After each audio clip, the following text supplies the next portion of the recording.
झारखंड विधानसभा में पेश 6,450 करोड़ रुपए के तृतीय अनुपूरक बजट को मंत्री दीपिका पांडे सिंह ने ग्रामीण विकास के लिए ऐतिहासिक कदम बताया।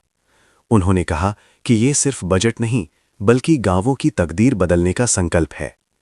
पहली बार राज्य वित्त आयोग की अनुशंसा पर पंचायतों के लिए 605 करोड़ रुपए स्वीकृत किए गए हैं। ग्रामीण कार्य विभाग को 1,717 करोड़ से अधिक राशि मिली है, जिससे सड़क और पुल निर्माण को गति मिलेगी। पंचायती राज विभाग के लिए 658 करोड़ और ग्रामीण विकास योजनाओं के लिए 594 करोड़ का प्रावधान किया गया है। सरकार का दावा है कि इससे पंचायतें आर्थिक रूप से सशक्त होंगी और गांवों में विकास की रफ्तार तेज होगी।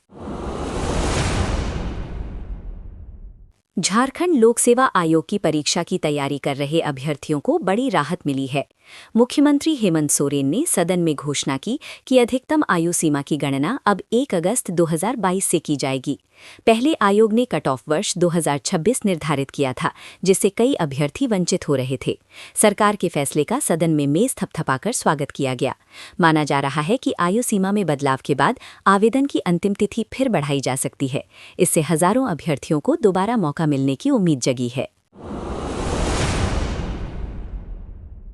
लोहरदगा के कुडू थाना क्षेत्र स्थित संत लॉरेंस विद्यालय में एक दर्दनाक हादसे में नर्सरी के छात्र सूर्यन उरांव की मौत हो गई। ट्यूशन जाने के दौरान वो छज्जे की चपेट में आकर गंभीर रूप से घायल हो गया था। पहले उसे स्थानीय अस्पताल और फिर रिम्स रांची ले जाया गया, जहां इलाज के दौरान दम तोड़ दिया। बताया गया कि बच्चे के माता-पिता रोजगार के सिलसिले में बाहर रहते हैं। घटना के बाद परिजनों में शोक की लहर है। प्रशासन ने मामले की जांच शुरू कर दी है। जामताड़ा में 15 वर्षीय नाबालिग से दुष्कर्म और वीडियो वायरल करने के मामले में पुलिस ने एफआईआर दर्ज की है। आरोपी पर पॉक्सो एक्ट और आईटी एक्ट की गंभीर धाराएं लगाई गई हैं। आरोप है कि मैट्रिक परीक्षा देकर लौट रही बच्ची को जबरन घर ले जाकर शोषण किया गया और वीडियो बनाकर ब्लैकमेल किया गया। रकम नहीं देने पर वीडियो सोशल मीडिया पर वायरल कर दिया गया।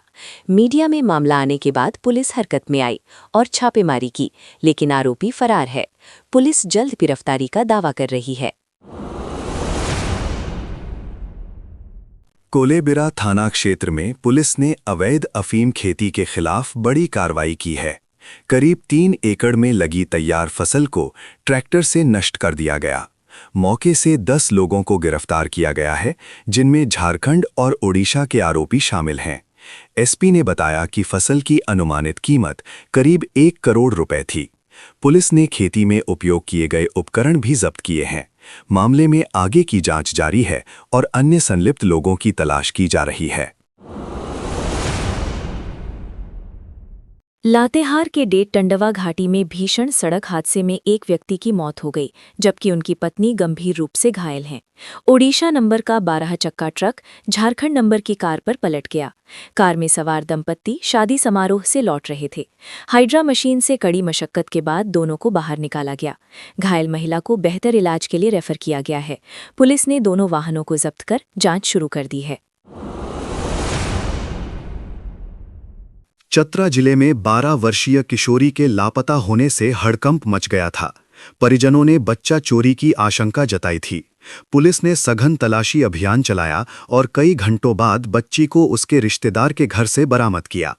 पूछताछ में उसने बताया कि परीक्षा के डर से घर से निकल गई थी। बच्ची पलंग के नीचे छिपी मिली।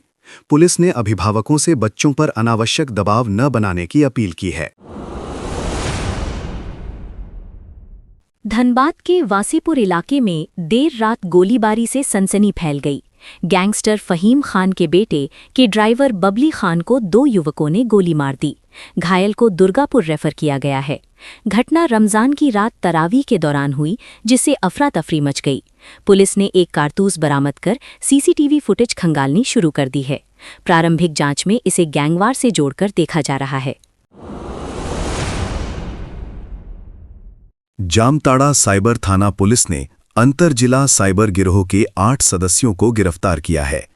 आरोपी क्रेडिट कार्ड और कैशबैक के नाम पर लोगों से ठगी कर रहे थे। छापेमारी में 20 मोबाइल और 17 सिम कार्ड बरामद हुए हैं। दिल्ली और महाराष्ट्र के पीड़ितों से लाखों रुपए की ठगी की पुष्टि हुई है। गिरोह का नेटवर्क कई राज्यों तक फैला था। सभी आरोपियों को न्यायिक हिरासत में भेज दिया गया है। जमशेदपुर पुलिस ने चर्चित कैरव गांधी अपहरण कांड के मुख्य साजिशकर्ता अमरिंदर सिंह उर्फ करतार सिंह को गिरफ्तार कर लिया है।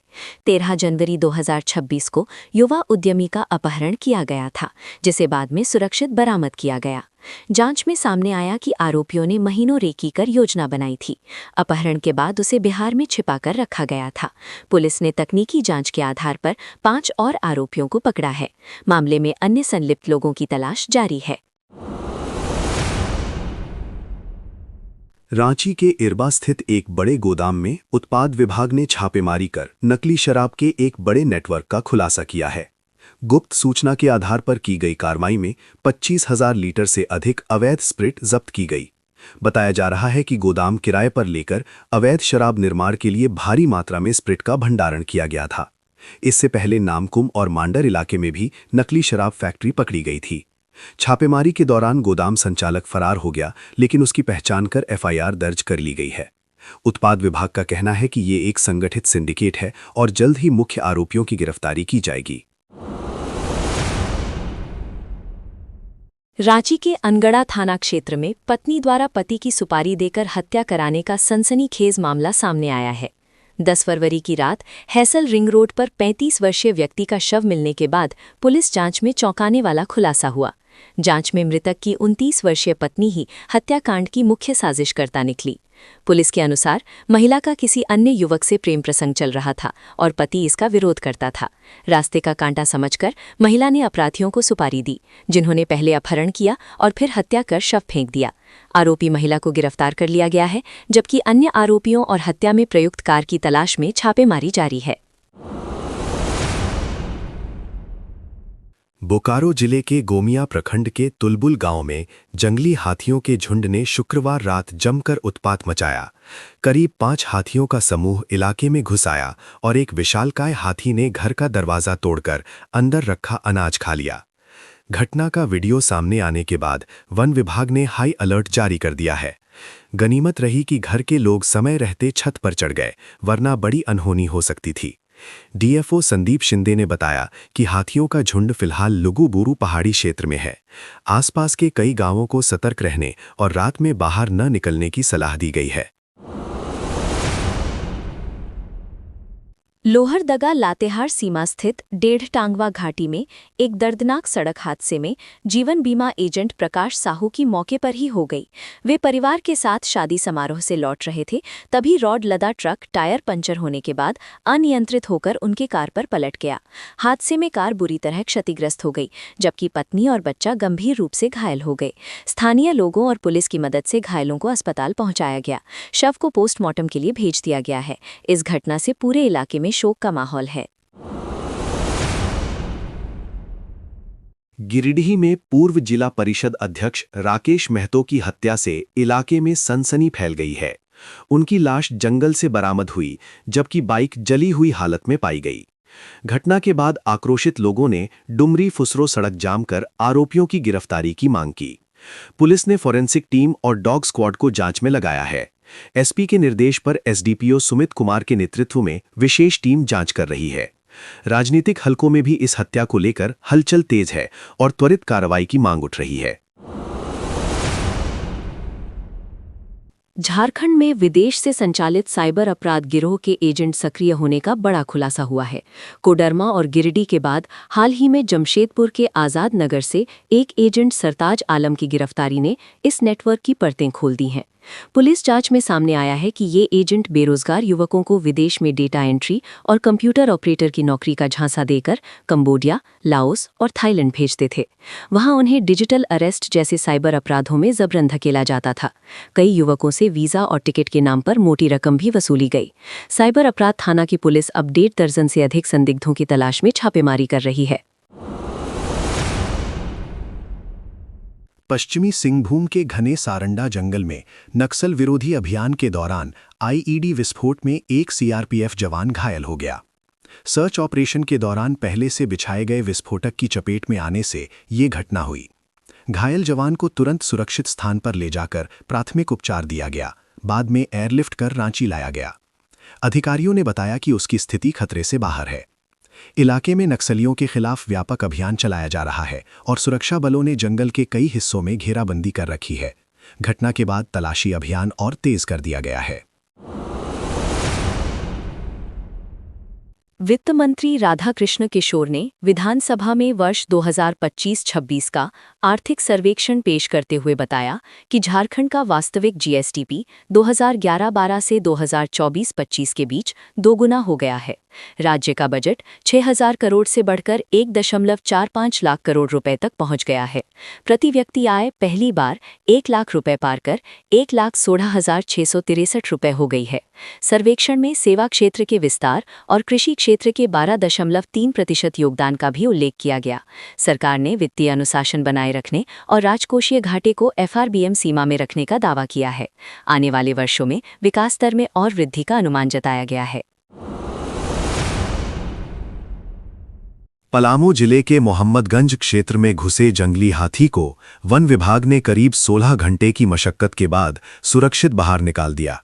हाथी अपने झुंड से बिछड़कर गांवों में पहुंच गया था और कुछ झोंपड़ियों को नुकसान भी पहुंचाया। डीएफओ सत्यम कुमार के नेतृत्व में पूरी रात अभियान चलाया गया। वनकर्मियों ने हाथी को सोन नदी की ओर खदेड़ते हुए बिहार सीमा की दिशा में मोड़ दिया। सुबह 4 बजे तक अभियान जारी रहा और पथ चिन्हों से पुष्टि की गई कि हाथी सीमा पार कर चुका है। रेस्क्यू के बाद ग्रामीणों ने राहत की सांस ली। खूंटी जिले के रनिया थाना क्षेत्र में स्टेट हाईवे 3 पर मरचा मोड़ के पास दर्दनाक सड़क हादसा हुआ। तेज रफ्तार डोमिनार 400 बाइक अनियंत्रित होकर बिजली के पोल से टकरा गई। हादसे में 2 युवक गंभीर रूप से घायल हुए, जिन्हें पहले तोरपा और फिर सदर अस्पताल खूंटी भेजा गया। इलाज के दौरान विमल कंडोलना की मौत हो गई, जबकि दूसरा युवक बेनेडिक्ट कंडोलना उपचाराधीन है। बताया गया कि विमल चेन्नई काम पर जाने वाला था और ट्रेन छूटने के बाद लौटते समय हादसा हुआ। पुलिस ने मामले की जांच शुरू कर दी है। झारखंड में नगर निकाय चुनाव को लेकर चल रहा प्रचार शनिवार शाम 5 बजे समाप्त हो गया। अब प्रत्याशी केवल डोर टू डोर संपर्क कर सकेंगे। राज्य के 48 नगर निकायों में 23 फरवरी को सुबह 7 बजे से शाम 5 बजे तक मतदान होगा। इस गैरदलीय चुनाव में 43 लाख से अधिक मतदाता अपने मताधिकार का प्रयोग करेंगे, जिनमें 22 लाख से ज्यादा पुरुष और 21 लाख से अधिक महिला मतदाता शामिल हैं। 1087 वार्डों में 4304 बूथ बनाए गए हैं और मतदान बैलेट पेपर से होगा। आयोग ने सुरक्षा के व्यापक इंतजाम किए हैं और कर्मी रविवार तक बूथों पर पहुंच जाएंगे। सिंदरी निवासी चंदेश्वर कुमार का शव सऊदी अरब के जेद्दा में पड़ा है और परिजन उसे भारत लाने के लिए जद्दोजहद कर रहे हैं। एडी कोड न मिलने के कारण शव लाने की प्रक्रिया अटकी हुई है। मृतक जुलाई 2025 में नौकरी के लिए सऊदी गए थी और फरवरी में उनकी मौत की सूचना मिली। परिजन अलग अलग बैंकों के चक्कर लगा रहे हैं, लेकिन अधिकृत शाखा की समस्या सामने आ रही है। धनबाद डीसी आदित्य रंजन ने श्रम विभाग को प्रक्रिया तेज करने का निर्देश दिया है। परिवार को अब प्रशासनिक मदद से जल्द समाधान की उम्मीद है। पश्चिमी विक्षोभ के असर से झारखंड के मौसम में बदलाव के संकेत हैं। मौसम विभाग के अनुसार 24 और 25 फरवरी को दक्षिणी और मध्य जिलों में बादल छाए रहेंगे और हल्की बारिश हो सकती है।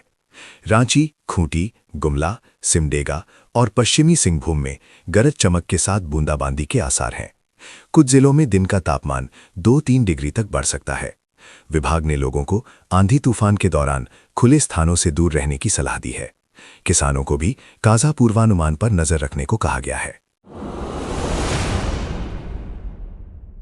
नगर निकाय चुनाव में मेयर पद के समर्थन को लेकर भाजपा में असंतोष बढ़ता जा रहा है। अनुसूचित जाति मोर्चा के जिलाध्यक्ष प्रकाश दास ने पार्टी और पद से इस्तीफा दे दिया। उन्होंने आरोप लगाया कि समर्पित कार्यकर्ताओं को नजरअंदाज कर बाहरी और पूंजीपति उम्मीदवार को समर्थन दिया गया। 16 वर्षों से पार्टी से जुड़े रहने के बावजूद उपेक्षा से आहत होने की बात कही। उन्होंने कहा कि कुछ गिने चुने लोग संगठन चला रहे हैं। इस्तीफे के बाद समर्थकों के साथ आगे की रणनीति तय की जाएगी। झारखंड सरकार ने घायल हाथियों और अन्य वन्यजीवों के लिए 2 मोबाइल वेटरनरी यूनिट शुरू करने की घोषणा की है। मुख्यमंत्री हेमंत सोरेन ने कहा कि हाथियों के हमलों की बढ़ती घटनाओं को देखते हुए 10 दिनों के भीतर मुआवजा भुगतान की एसओपी तैयार की जा रही है। वर्तमान में मौत पर 4 लाख रुपए मुआवजा मिलता है, जिसे बढ़ाने पर विचार हो रहा है। जल्द ही रेस्क्यू सेंटर बनाया जाएगा और सभी प्रमंडलों में क्विक रिस्पॉन्स टीम गठित होगी। सरकार मानव हाथी संघर्ष कम करने के लिए दीर्घकालिक योजना पर काम कर रही है।